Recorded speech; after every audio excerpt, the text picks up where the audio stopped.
Darren had dreamed of exploring the stars since childhood. He had left Earth with a small group of pioneers, searching for new worlds and new knowledge. Yet fate had turned against him. His ship had drifted into an unmarked region, where a patrol of alien vessels surrounded him. His crew was gone, scattered across the galaxy after the accident that destroyed their transport. Darren alone had survived, repairing a small shuttle and landing on a nearby planet in hopes of finding supplies.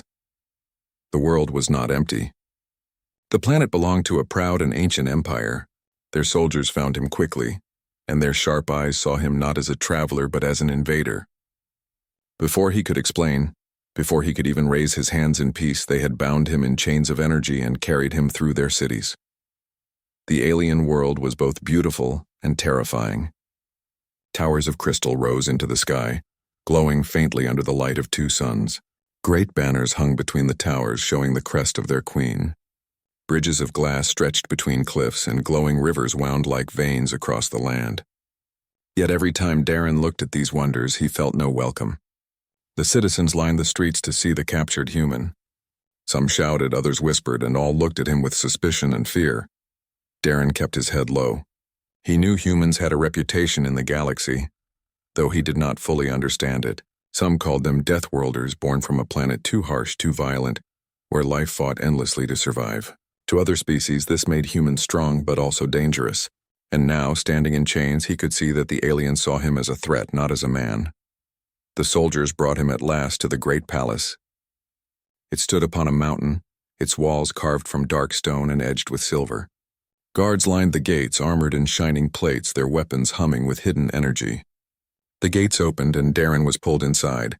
The hall of the queen was vast. Pillars shaped like trees rose to the ceiling, where a dome of crystal let in the sunlight. At the end of the hall stood a throne of black stone, and upon it sat the queen. She was tall, her presence commanding. Her skin glowed faintly like moonlight, and her eyes were sharp and cold. Her crown curved upward like the wings of a great bird, and in her hand she held a staff that pulsed with power. The hall grew silent as the soldiers forced Darren to his knees.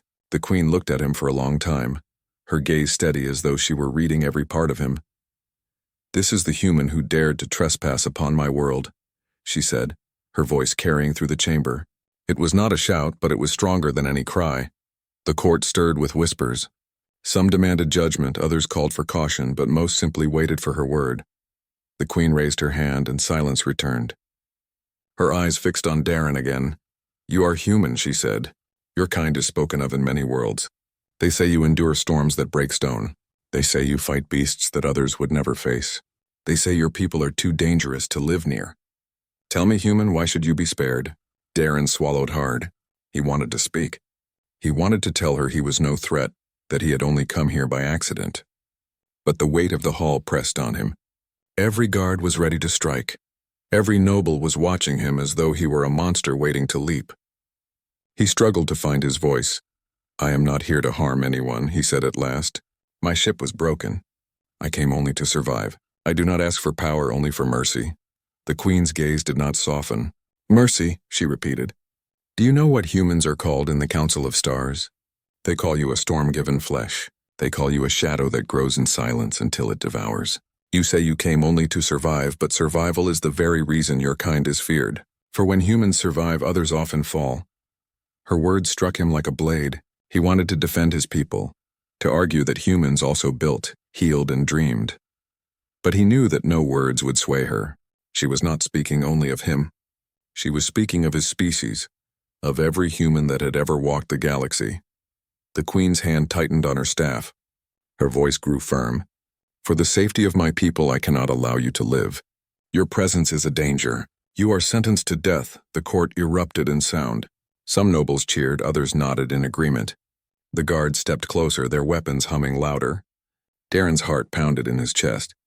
He had faced storms, hunger, and the silence of space, but never had death stood so near, certain and cold. The queen raised her hand, signaling the guards. The order was final, and then a small voice broke through the hall. "Mother, wait." Every head turned. From the side of the throne, a young figure stepped forward. She was small compared to the queen, her steps quick and unsteady as she rushed into the open. Her eyes were wide with curiosity and fear, yet her voice was clear. It was the Queen's child. The girl's skin held the same pale glow as her mother's, but her features were softer, untouched by years of rule. She clutched a small pendant around her neck as she came closer, staring at Darren with wonder. "Is this the human?" she asked, looking up at the Queen. The Queen's expression softened slightly, though her command remained firm. "Yes, Nira, this is the human. He is dangerous and he must be ended." The child turned her gaze back to Darren. Unlike the others, she did not look at him with fear or hatred. She studied him as though he were a puzzle she wished to understand. "He does not look like a monster," she said softly. The court murmured in surprise. No one had ever spoken against the Queen's word, not even her daughter. The Queen frowned. "Appearances deceive, Nira. The human is not weak. His kind hides danger in simple forms." "But he is chained," Nira said, "and he looks afraid. How can someone so afraid be a danger to you?" The Queen hesitated. It was only for a moment, but in the silence of the hall everyone felt it. Her child's words struck against her judgment. "Enough, Nira," the Queen said, her voice heavy with authority. "This is not for you to decide." But Nira stepped closer, standing between the guards and Darren. Her small hands spread wide as though she could shield him with her body. Tears welled in her eyes and her voice trembled yet did not break. "Please, Mother," she begged, "do not kill him. I do not know why, but I feel he is not our enemy. If you end him now, we will never know the truth. Give him a chance, please." The hall froze. The guards looked to the Queen, uncertain. The nobles whispered louder than before. A child had spoken against the Queen, had begged for mercy in a place where mercy was never given. The Queen's gaze hardened, yet her eyes shifted between her daughter and the chained human. She saw the fear in Darren's eyes, the desperation in his trembling breath, and she saw the tears in her daughter's face, the compassion that would not yield. At last, the Queen lowered her hand. The guard stepped back. "Very well," she said, her voice low but clear. "By my daughter's plea, the human will not be ended this day. But he will not walk free. He will face trials. If he survives, perhaps there is truth in her words. If he fails, his death will come, and none shall question it." The court erupted again, voices rising in anger and disbelief. But none dared to oppose her command. Darren remained on his knees, his chest rising and falling with heavy breaths. He was alive, not by his own strength, not by his own words, but by the compassion of a child who saw him as more than a monster. The Queen turned her gaze to him once more. "Do not thank me, human," she said. "Your life now belongs to the trial. Survive, and perhaps you will prove my daughter right. Fail, and your death will remind the stars why humans are feared." The guards pulled him back to his feet, dragging him away from the throne. As the heavy doors closed behind him, Darren caught one last glimpse of Nira. Her eyes filled with hope as she watched him go. For the first time since his capture, he felt a spark of something beyond fear. Perhaps it was not yet the end. Perhaps it was the beginning. The prison where Darren was taken stood within the palace walls. It was not a dark dungeon, but it was still a place of no freedom. The walls were carved from shining stone that pulsed faintly with energy. The doors were sealed with a force that no blade could cut. Guards watched every corner, their eyes sharp, their hands always close to their weapons. Darren sat on the cold floor of his cell. His wrists bore the marks of the energy chains, and his mind carried the weight of the Queen's judgment. He thought of her words again and again. Dangerous, storm-given flesh, shadow that devours. To her and her people, that was what a human was, but he also thought of the child. Nira. Her voice, trembling but strong, had been the only reason he still drew breath. Without her, his life would have ended in that hall. He owed her more than he could ever repay, yet he did not know why she had chosen to protect him. She had never seen a human before, yet she had begged for his life as though she had known him for years. The guards outside his cell spoke in low voices, sometimes glancing at him. Darren could not understand every word of their language, but he understood enough to know they did not trust him. To them, he was still a threat. Hours passed, though time was hard to measure in the prison. At last, the heavy door of the chamber opened and a new figure entered. It was Nira. Two attendants followed her, but even they seemed uneasy, as though they were unsure why the child had insisted on coming. Nira stepped close to the cell, her eyes wide and curious. She looked at Darren as though she wanted to memorize every detail of his face. "You are different," she said softly, Her voice carried innocence, but also the weight of something greater. Darren rose to his feet, careful not to make any sudden move. "I am human," he said simply. "That is why your people fear me." Nira tilted her head. "Mother says humans are storms. But you are quiet. You do not roar like thunder. You do not break like fire. Why do they call you Storm?" Darren gave a small, sad smile. "Because storms fight to survive. My people come from a world where we must face danger every day. The air, the water, the ground, the beasts.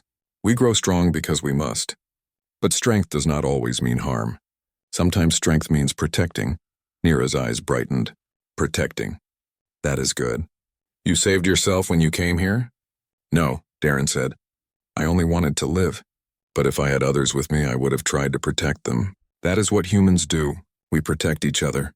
The child grew quiet, thinking about his words. She pressed her small hand against the barrier of the cell. Darren felt a strange pull in his chest. He wanted to reach out to show her that he was not a monster, but the energy field hummed between them. "You will face trials," Nira said at last. "Mother told me. She thinks you will fail." Darren nodded. "I may fail, but I will try." Her eyes lifted to his, steady and bright. "Then I will help you." The attendants gasped softly, shocked at her words, but Nira ignored them. She looked only at Darren as though she saw something in him that no one else could. Before Darren could speak again, the door opened once more. This time it was the Queen herself. The guards straightened at once and the attendants bowed low.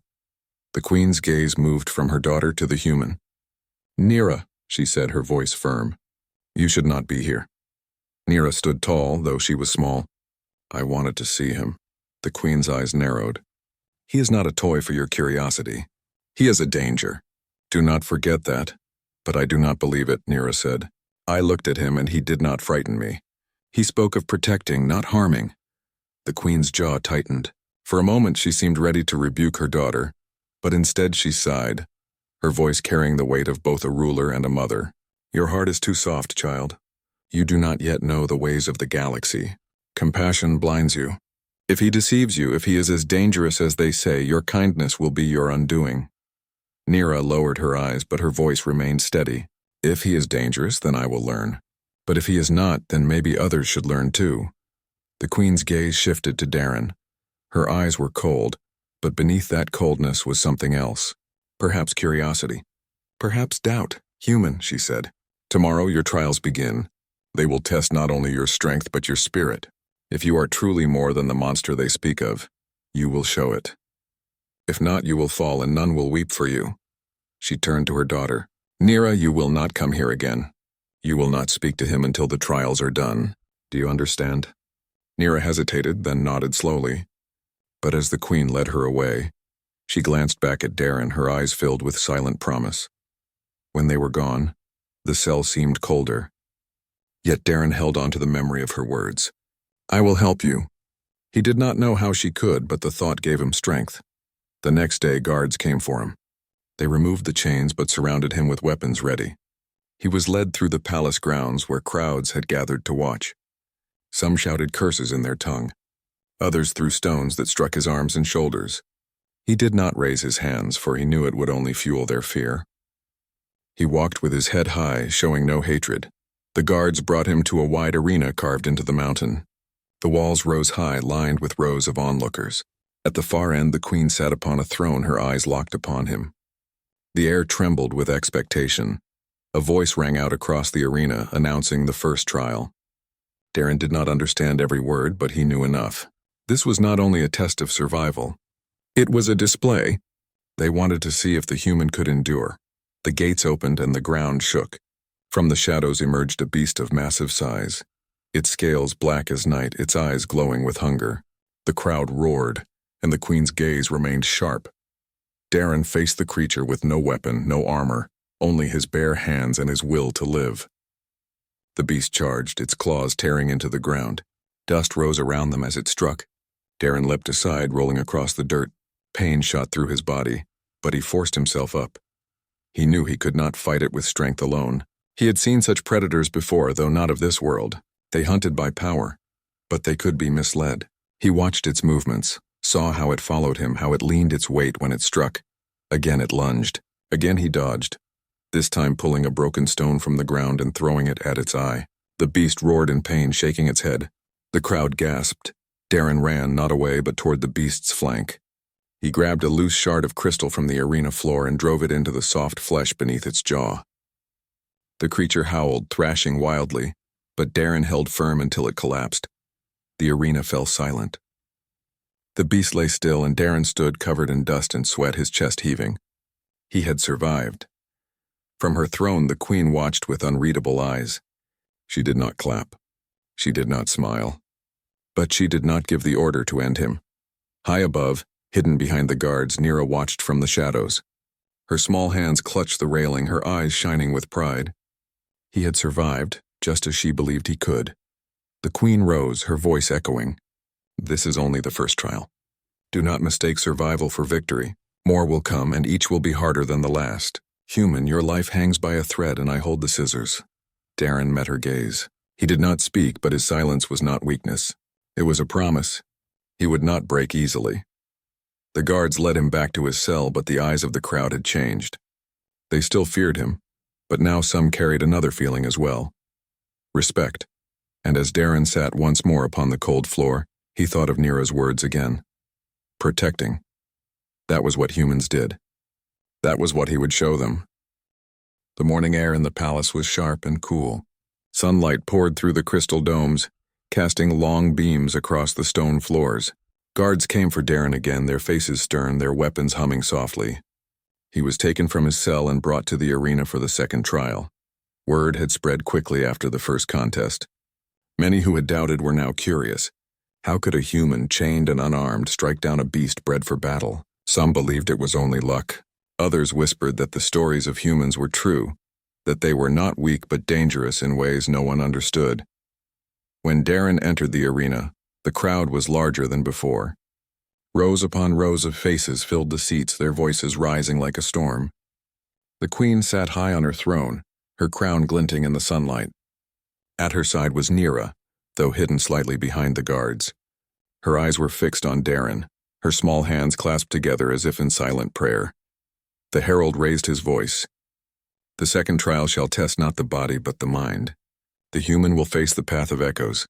The floor of the arena shifted, panels of stone moved, revealing a labyrinth of high walls and narrow passages. At its heart stood a tall pillar of crystal, glowing with pale light. The human must reach the pillar, the herald declared, but the path is filled with illusions. If his mind fails him, he will never return. The gates opened, and Darren stepped inside. At once the walls closed behind him, sealing the way back. The crowd grew silent. All eyes were on the twisting paths. Darren moved carefully, his hands brushing the walls as he walked. The air inside was strange, filled with faint whispers that echoed from every direction. He heard voices calling his name, some soft, some harsh. They sounded like his old crew, like friends from Earth, even like his own thoughts. He paused, pressing his hand to his head. The whispers grew louder. They told him to turn back, to give up, to lie down and sleep. He forced himself forward. The first illusion came quickly. At the end of a narrow passage, he saw a figure kneeling. It was a woman, dressed in the uniform of his crew. Her face was hidden, but her voice was clear. "Darren," she said, "you left me behind. I need you. Do not go forward. Stay with me." His heart ached, for she looked so real. But he remembered the queen's words, illusions. This was not his friend. This was a trap. He clenched his fists, stepped past her, and kept walking. The figure faded into smoke. The whispers grew stronger. Another passage opened to reveal a vision of Earth. Green fields, blue skies, the sound of laughter. Children ran across the grass. His chest tightened. He longed to step into that scene, to feel the soil beneath his feet, to breathe air that was not filled with dust and fear. But he knew it was not real. He closed his eyes, took a long breath, and moved on. The vision broke apart like shattered glass. Step by step, he pushed forward. The labyrinth twisted endlessly, each corner hiding new tricks. At times he saw treasure, piles of food and water that could ease his hunger. At times he heard his mother's voice calling his name as she had when he was a child. Each time his heart cried out, but he forced his feet to move. At last he reached the center. The pillar of crystal stood tall, glowing brighter as he approached. He touched it with his hand, and the entire labyrinth dissolved. The walls fell away, and he stood once more in the open arena. The crowd erupted in shouts. Some cheered in awe, others muttered in fear. The human had not only survived, but conquered the trial of illusions. He had proven strength not only of body but of mind. The queen studied him from her throne. Her face was unreadable, but her fingers tapped against the armrest of her seat. She leaned slightly toward her daughter. "You see, Nira," she said softly, "he is clever, but cleverness can be as dangerous as strength. Remember that." Nira's eyes did not leave Darren. "Or it can be a gift, Mother. Maybe he is more than what others believe." The queen did not answer. Darren was led back to his cell, but this time the guards looked at him differently. They no longer saw only a prisoner. They had seen him walk through illusions without breaking. Some even nodded slightly as they passed, though none spoke. That night, as he sat alone in his cell, the door opened again. Nira slipped inside, her small figure casting a shadow against the glowing wall. "You did it," she said with a smile. "I knew you could." Darren looked at her, weary but grateful. "It was not easy. The illusions were strong, but your words gave me strength. I remembered what you said. Protecting." Nira's smile grew. She sat on the floor outside the barrier, hugging her knees. "Mother says trials are to show who you are. The first showed your body. The second showed your mind. The next will show your heart." "My heart," Darren repeated. He leaned back against the wall. "And what does your mother think my heart will reveal?" Nira lowered her voice. "She thinks it will reveal darkness. She believes all humans carry it. But I do not believe that. I think your heart will show something else." Before Darren could answer, footsteps echoed down the hall. Nira stood quickly. "I must go," she whispered. "But remember, you are not alone." She slipped away just as the guards returned, their eyes suspicious. Darren closed his eyes, holding her words close. He was not alone. The third trial came the next day. This time the arena floor was bare. No beasts, no labyrinth, only silence. The herald spoke again. "The third trial shall test the heart. The human will face a choice." From the far side of the arena, 2 gates opened. Through one gate, the guards dragged a small alien child, no older than Nira. The child cried out in fear, pulling against the chains. Through the other gate, they brought a wounded soldier, blood staining his armor. He struggled to stand, pain clear in his face. The herald raised his hand. "The human may save one. The other shall fall. Let this choice show what lies in his heart." The crowd grew restless, whispering in shock. Even Darren froze. His chest tightened. This was not a trial of strength or mind. This was a trial of mercy, of decision. He looked at the child, trembling and helpless. He looked at the soldier, who glared at him with hatred even in his pain. The queen's voice carried across the arena. "Choose, human. Show us your heart. Will you save the weak or the one who may yet serve?" "You cannot save both." Darren's hands shook. His instincts told him to fight, to try to break free, to save them both. But he knew the rules. The trial was not about victory. It was about choice. He took a long breath, then stepped toward the child. He knelt, pulling the chains away and lifting the small figure into his arms. The child clung to him, sobbing into his chest. The soldier fell, his strength fading.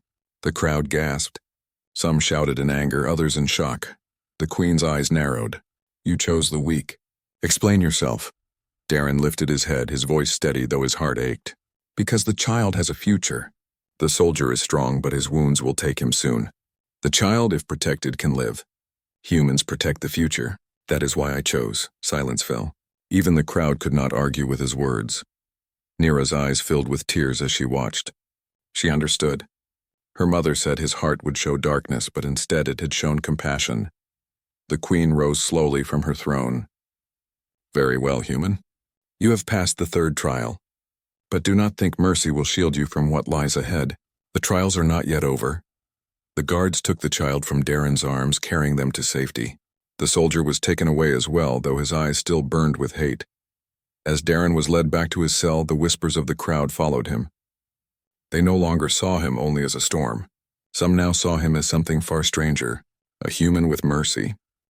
The palace was restless after the third trial. Word spread quickly through the empire that the human had shown mercy. Some mocked him, calling him weak.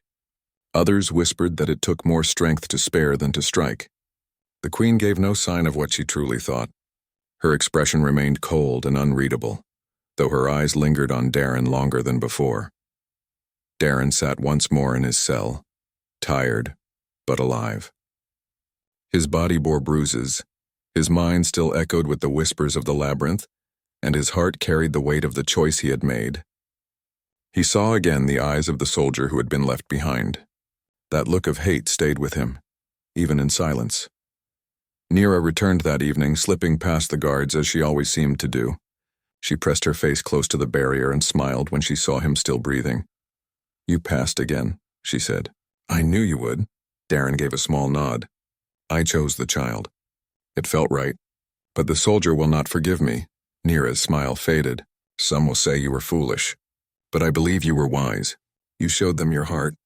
That is more powerful than any blade." Before Darren could answer, a distant sound reached them. It was faint at first, like thunder, but it grew louder. The ground trembled. Shouts echoed through the halls. Guards ran past the cell, their faces sharp with fear. "What is happening?" Darren asked. Nira's eyes widened. "Something is wrong." Moments later, a guard burst into the chamber. His armor was scratched and his voice was tight with urgency. "Princess, you must return to your chambers." "The palace is under attack," Nira gasped. "By who?" The guard hesitated, then lowered his voice. "It is not an outside enemy. It is our own. A faction loyal to the council seeks to overthrow the queen. They say she is weak for sparing the human." Nira turned to Darren. Her lips parted as if she wanted to speak, but the guard pulled her away. "Go, princess, now." She gave Darren one last look before vanishing through the doors. The cell shook again as the sounds of battle grew closer. Darren pressed against the barrier, his heart racing. He heard the clash of blades, the cries of soldiers, and the roar of fire. Shadows moved across the walls as more guards hurried past. Then, without warning, the barrier around his cell flickered. The energy hummed weakly, then went dark. Darren blinked. For the first time since his capture, the door stood open. He stepped forward cautiously. The hallway outside was empty, but the sound of fighting echoed from every direction. He hesitated only a moment. If this was a chance to escape, he could take it. Yet his thoughts returned to Nira. She had risked herself for him. She had stood between him and death. Could he leave her now, in the middle of this chaos? No. He could not. He moved quickly through the corridors, staying low as he followed the sounds of battle. Twice he had to duck aside as soldiers rushed past, their armor clattering. He passed fallen guards, their weapons scattered across the floor. From one he picked up a short blade, heavy but balanced. It was not much, but it was something. The palace burned in places where the attackers had set fire. Smoke filled the halls and the glow of flames lit the walls. Darren pressed forward, his lungs aching. At last he reached the grand hall. The throne stood at the far end, and before it the queen fought. Her staff pulsed with bright light as she struck down attackers who came against her. Her crown gleamed even through the smoke, her figure tall and unyielding. But she was surrounded. Dozens of armored rebels closed in, their blades raised. Among them was the soldier from the trial, his wound now bound, his eyes burning with rage. "You protect the human, and so you are unfit to rule," the soldier shouted. "Your mercy is weakness. Today your reign ends." The queen's voice rang clear. "You call mercy weakness. I call it strength. If you think me unfit, then strike and see if you can prevail." The battle raged. Guards loyal to the queen fought desperately to hold the rebels back, but they were outnumbered. The throne room shook with each strike of blade and staff. Darren's eyes searched the hall until he saw her. Nira stood hidden behind a pillar, her small form trembling as she watched her mother fight. She was unguarded, and danger loomed close. A rebel broke away from the clash, moving toward her. His blade glinted as he raised it high. Without thinking, Darren moved. He sprinted across the hall, the short blade in his hand. The rebel turned, shocked to see the human free, but too late to stop him. Darren struck, driving the blade into the rebel's side and pulling Nira behind him. "Stay close," he said firmly. Nira's eyes filled with relief and fear. "You came." "I said humans protect," Darren answered. Another rebel charged. Darren swung the blade, parrying the strike. The clash sent pain shooting through his arm, but he stood his ground. He fought with everything he had, not with skill, but with the raw strength of survival. Each time a blade came near Nira, he threw himself in its path. The queen saw him, her eyes narrowing with shock as she realized the human was defending her daughter. For a moment, her focus faltered, and a rebel's strike nearly reached her, but she recovered, striking back with renewed force. Together, the hall became a storm of battle. Rebels fell one by one, some to the Queen's staff, others to the desperate strength of the human. The loyal guards fought with renewed spirit when they saw Darren standing beside them. At last, the soldier who had once been part of the trial stepped forward. His blade gleamed and his voice carried across the hall. "You should have died in the trial, human. Instead, you shame us by siding with the Queen." Darren raised his weapon. "I side with the child who saved me, and with those who fight to protect, not to destroy." The soldier roared and charged. Their blades clashed, sparks flying. Darren was strong, but the soldier was trained. Blow after blow rained down, driving Darren back. His arms ached, his grip nearly failed. But then, as the soldier lifted his blade for a final strike, Darren saw Nira behind him, her eyes wide with fear. That sight gave him strength beyond pain. He twisted aside, grabbed the soldier's arm, and drove his blade into the gap of his armor. The soldier staggered, his eyes full of shock, then collapsed to the floor. Silence fell. The last of the rebels lay defeated.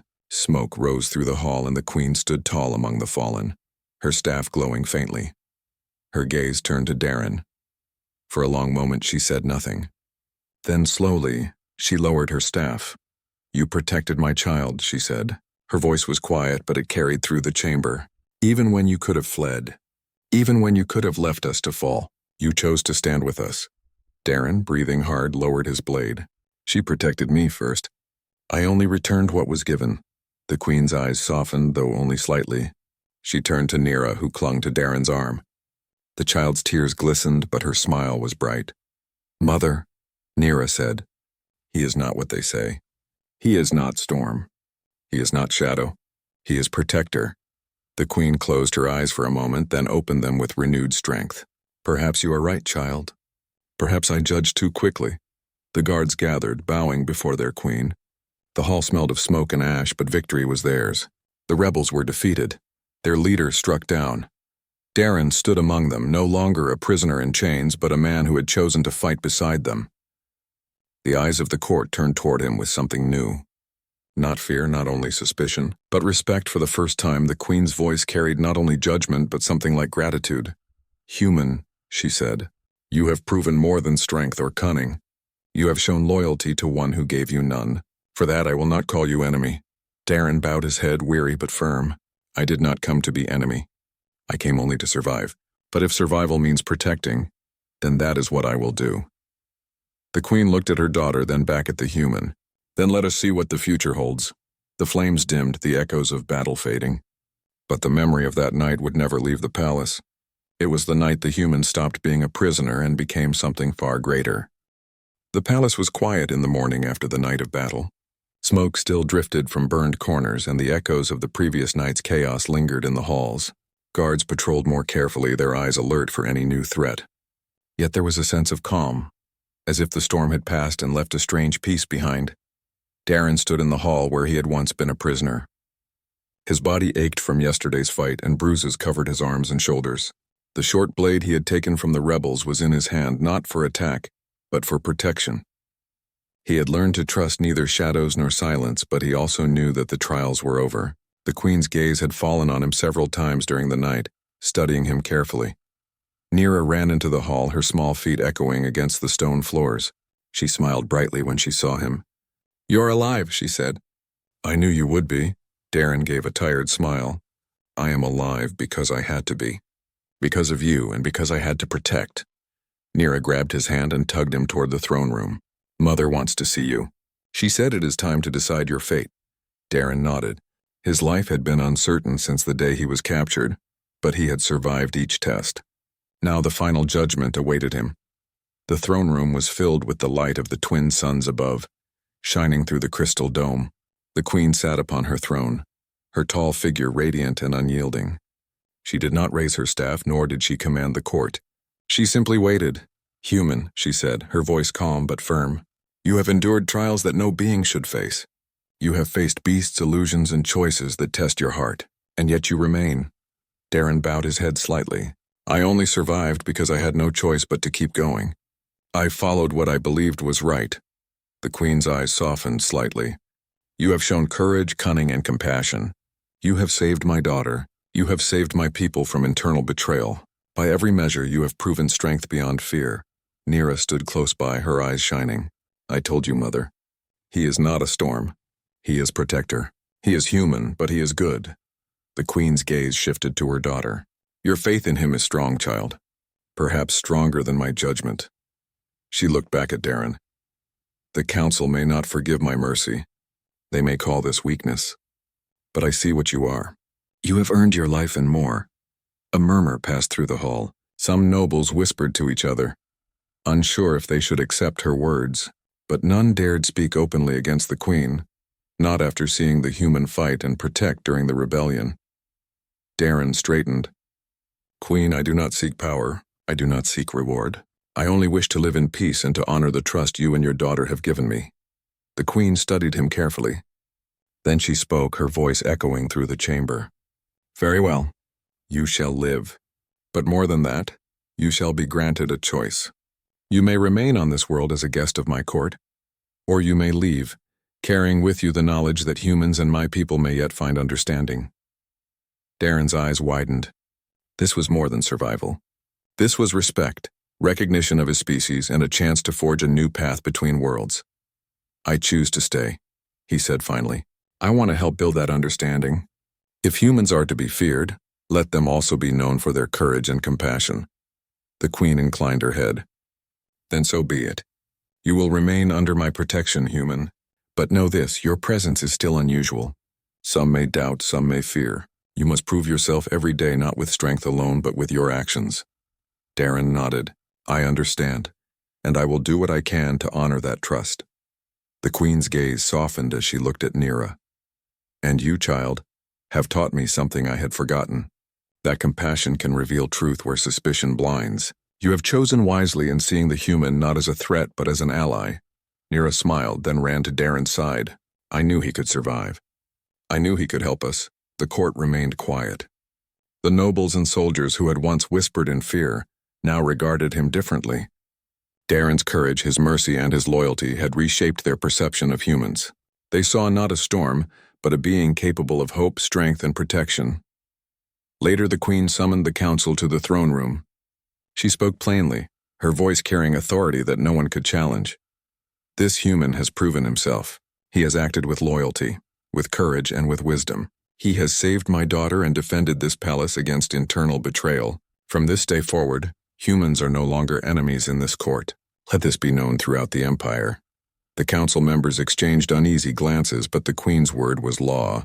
They bowed, some reluctantly, but all recognized the truth. Humans, while feared, could also be allies. In the weeks that followed, Darren was given quarters near the palace, though still under watch. He trained with the guards not only to learn their ways, but also to teach them what humans could do. Nira often accompanied him, asking endless questions about Earth, about the stars, and about his people. She listened eagerly to every story, fascinated by his experiences. The Queen observed from a distance, watching the bond grow. Darren and Nira shared more than just curiosity. They shared trust, loyalty, and respect. Slowly, the court began to see what Nira had always believed, that humans were capable of far more than mere survival. They could build, protect, and inspire. One day, the Queen summoned Darren to her private chamber. She spoke carefully. Human, you have earned the respect of my people and the loyalty of my daughter. You have shown that survival is not only strength but also wisdom and compassion. Tell me, what do you see for your future here? Darren paused. He had thought about it many times. I want to help build understanding between our worlds.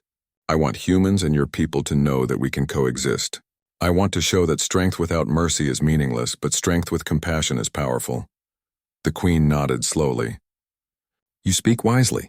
Perhaps your presence here is not only a test for you, but also a lesson for us, that even in beings we fear there can be loyalty and honor. Nira, who had been waiting outside, ran in and threw herself into Darren's arms. See, Mother, I told you he is not just a human. He is brave, he is good, he is our friend. The Queen's lips curved in the smallest smile. Yes, child, you are right. Perhaps the future will remember this day, not for the battle, but for the courage and trust between two very different kinds of people. From that day forward, Darren became more than a guest. He became a bridge between species. He helped train soldiers, advised the Queen, and even shared stories of Earth with the young nobles who had once looked at him with suspicion. His bravery and compassion became a lesson not only to the court, but also to all who heard of him. The Empire slowly changed its view of humans. Stories spread of a human who faced death, endured trials, and chose mercy when it mattered most. The people began to see that humans were more than storms. They were protectors, thinkers, and allies. Darren often stood on the balcony of the palace, looking at the horizon where twin suns met the mountains. He thought of Earth, of his lost crew, and of the life he had once imagined. But he also thought of the future he was helping to build here. One human could not change the galaxy alone, but one human's choices could inspire hope, understanding, and trust. And in the palace, a child's faith had made it all possible. Nira ran to him, laughing and talking endlessly about what they would do next, about new lessons and about the stars they could explore together. The Queen watched them, quietly acknowledging that her world had grown larger, richer, and wiser. She had faced rebellion, danger, and doubt, yet in the end she had chosen not only mercy but also vision. A human who could survive, fight, and protect had earned a place in her court. A human who could show loyalty and compassion had proven that her people were not alone in the universe. The halls of the palace echoed with laughter and learning. Guards trained with the human. Nobles listened to stories from Earth, and children like Nira learned that bravery came in many forms. The galaxy beyond the planet still held dangers and unknowns, but within the palace, humanity and the Empire had found a fragile but powerful bond. Darren stood once more in the hall of the throne, looking at the Queen and her daughter. He bowed respectfully. "I will do my best to honor your trust and to protect all who need it." The Queen inclined her head. "Then go forward, human. Show the galaxy that courage, compassion, and loyalty can shine even where fear once ruled." Darren smiled, looking at Nira, at the court, and at the vast world beyond. He had survived. He had earned trust. He had built a bridge between worlds. And the story of the human who faced death, endured trials, and inspired an empire would be told for generations to come.